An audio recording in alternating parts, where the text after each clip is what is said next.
सिंध हुकूमत ने एमक्यूएम से सिक्योरिटी वापस लेने की तरदीद कर दी। कराची में प्रेस कॉन्फ्रेंस करते हुए सीनियर वजीर सिंध शर्जील इनाम मेमन ने कहा कि एमक्यूएम से सिक्योरिटी वापस नहीं ली गई। एमक्यूएम के वफाकी वज़रा को वफाक से भी ज़्यादा सिक्योरिटी मिलती है। शर्जील मेमन ने दावा किया कि एमक्यूएम की सियासत मुर्दा और दफन हो गई है। वाक़या हुआ तो हर आंख अशकबार थी, लेकिन उसके बाद जो रवैया चंद जमातों का रहा है और वो रवैया नेगेटिव पॉलिटिक्स का रहा है। अब वो ज़ाहिर प्रोपेगेंडा को आगे बढ़ाना था कि जी हुकूमत ने हमारी सिक्योरिटी वापस ले ली है। वज़ीर दाखिला साहब ने कैटेगोरिकली अभी मीडिया पे भी उन्होंने बात की है। उन्होंने कहा कि जी कोई भी एमक्यूएम से सिक्योरिटी वापस नहीं ली गई। मैं भी इस्लामाबाद जाता हूँ, मुझे पता है वफाकी वज़रा वहाँ पे एक एक सिपाहियों के साथ घूम रहे होते हैं। यहाँ पे उनको 10-10 सिपाही दिए हुए हैं। खालिद मकबूल सिद्दीकी साहब को 10 सिपाही दिए हुए हैं।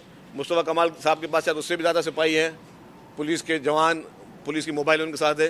तो जो सिक्योरिटी जिस हुकूमत के वजीर हैं ये, वो सिक्योरिटी वो हुकूमत उनको उतनी नहीं देती जितनी उनको हम सिक्योरिटी प्रोवाइड करते हैं। जो इंटाइटल्ड हैं एमक्यूएम के रहनुमा, जो लोग भी इंटाइटल्ड हैं, उन सब के पास वो सिक्योरिटी मौजूद हैं।